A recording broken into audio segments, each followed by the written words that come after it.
Hi friends, welcome to Adish Samail. இன்னைக்கு நம்ம ரொம்பவே சூப்பரான பூரி and அதுக்கு சைடு டிஷ் ஏத்த கிழங்கு எப்படி பண்றதுன்னு தாங்க பார்க்க போறோம். இந்த பூரி வந்து ரொம்ப நேரத்துக்கு இந்த மாதிரி நல்லா உப்பலா இருக்கும். அவ்ளோ சூப்பரா இருக்கும். அதுக்கு ரொம்பவே சூப்பர் காம்பினேஷனான பூரி கிழங்கு ஹோட்டல் ஸ்டைல்ல எப்படி செய்யறது அப்படினு தாங்க பார்க்க போறோம். இதில் ரெண்டுமே ரொம்பவே சிம்பிளா டக்குன்னு செஞ்சிடலாம். இதுக்கு ரொம்ப டைம் ஆகாது. இதுக்கு என்னென்ன தேவை எப்படி செய்யறது அப்படினு பார்க்கலாமாங்க.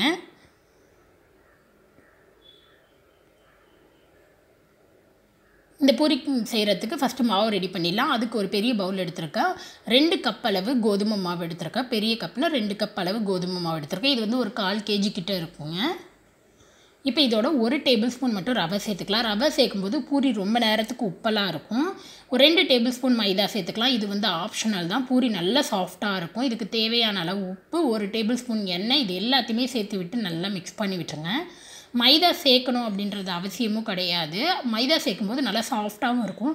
நீங்கள் வெறும் கோதுமை மாவில் உப்பு மட்டும் போட்டு நல்லா பிசைஞ்சு சுட்டாலே அதுவுமே நல்லா சாஃப்டாக நல்லா உப்பி வருங்க. நீங்கள் இல்லை உங்களுக்கு ரொம்ப நேரத்துக்கு நீடிக்கணும் அப்படின்னா இந்த மாதிரி கூட நீங்கள் ட்ரை பண்ணி பார்க்கலாம். இப்போ இதில் தண்ணியை ஊற்றி நல்லா சாஃப்டான மாவாக பிசைஞ்சு எடுத்துக்கலாம். கொஞ்சம் கொஞ்சமாக தண்ணி சேர்த்து நல்லா சாஃப்டாக பிசைஞ்சு எடுத்துக்கோங்க.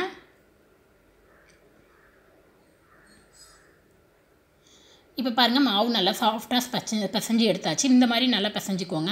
இதில் ஒரு 1/2 டீஸ்பூன் அளவு எண்ணெய் சேர்த்து விட்டு இதை மறுபடியும் நல்லா பிசைஞ்சு வச்சிடலாம். ஸோ ரொம்ப நேரத்துக்கு நமக்கு வச்சுருந்தாலுமே காயாமல் இருக்கும். அதனால் எண்ணெய் சேர்த்து பிசைஞ்சிக்கோங்க. இப்போ எண்ணெய் சேர்த்து பிசைஞ்சாச்சு. நல்லா இந்த அளவுக்கு மாவு வந்து நமக்கு சாஃப்டாக இருக்கணும். இது அப்படியே ஒரு 10 நிமிஷம் ஊற விட்டுருங்க. அதுக்கப்புறம் நம்ம வந்து பூரி தேய்க்க ஆரம்பிச்சிடலாம். ரொம்ப நேரம் தேவையில்ல, ஒரு 10 நிமிஷம் இருந்தாலே போதும். இப்போ இங்கே 10 நிமிஷத்துக்கு அப்புறம் பாருங்கள் மாவு நல்லா சாஃப்டாக ஊறி வந்திருக்கு. இதை வந்து மறுபடியும் ஒரு நல்லா பிசைஞ்சிக்கோங்க.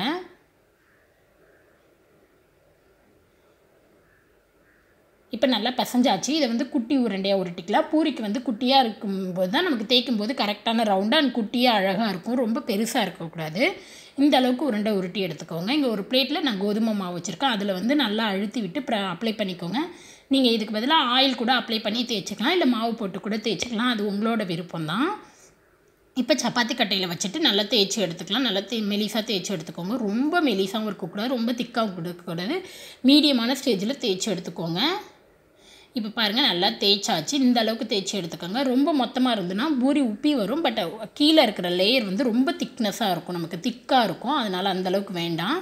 இப்போ இங்கே ஆயில் சூடானதும் அதில் பூரியை சேர்த்து விட்டு லைட்டாக அழுத்தின மாதிரி மேலே எண்ணெய் முண்டு விற்றுங்க. அதுவே நல்லா உப்பி வரும். நல்லா போட்டு அழுத்தினீங்கன்னா நமக்கு உப்பாது.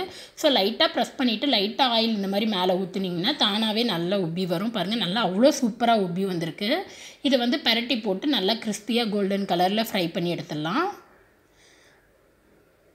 2 பக்கமும் நல்லா ஃப்ரை பண்ணி எடுத்தாச்சு. அவ்வளோதான். இதை வந்து ஆயிலேருந்து ஸ்ட்ரெயின் பண்ணிவிடுங்க.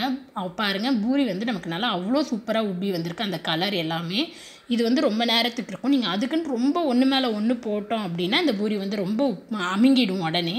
ஸோ ரொம்ப வெயிட் போடாத வச்சுருந்தோம் அப்படின்னா நல்லா உப்பி வரும். இதே போல் தான் எல்லா பூரியும் பொரிச்சு எடுத்துக்கோங்க. அவ்வளோ சூப்பராக நல்லா உப்பி வந்திருக்கு பாருங்கள். இப்போ இதுக்கு ரொம்பவே சூப்பரான ஏற்ற சைட் டிஷ் வந்து நம்ம பூரிக்கிழங்கு பார்க்கலாம். அதுக்கு ஒரு கடாயில் ஒரு 2 டேபிள் ஸ்பூன் எண்ணெய் சேர்த்துக்கோங்க. எண்ணெய் சூடானதும் 1/2 டீஸ்பூன் அளவு கடுகு சேர்த்துக்கலாம். கடுகு நல்லா பொரிஞ்சதும் 1/2 டீஸ்பூன் அளவு சோம்பு, 1 டீஸ்பூன் அளவு கடலைப்பருப்பு, 1/2 டீஸ்பூன் அளவு உளுத்தம்பருப்பு, இது எல்லாத்தையுமே சேர்த்து விட்டு நல்லா வறுத்துக்கோங்க.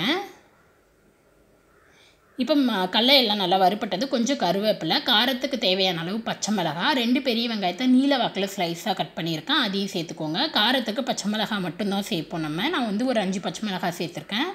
வெங்காயம் வந்து ரொம்ப வதங்க தேவையில்லை, ஒரு 2 நிமிஷத்துக்கு வதங்கினா போதும். குழைய வதங்க தேவையில்லை. லைட்டாக அந்த க்ரன்ச்சியாக இருக்கும்போது நம்ம பூரிக்கிழங்கோடு சாப்பிடும்போது ரொம்பவே டேஸ்ட் நல்லாயிருக்கும்.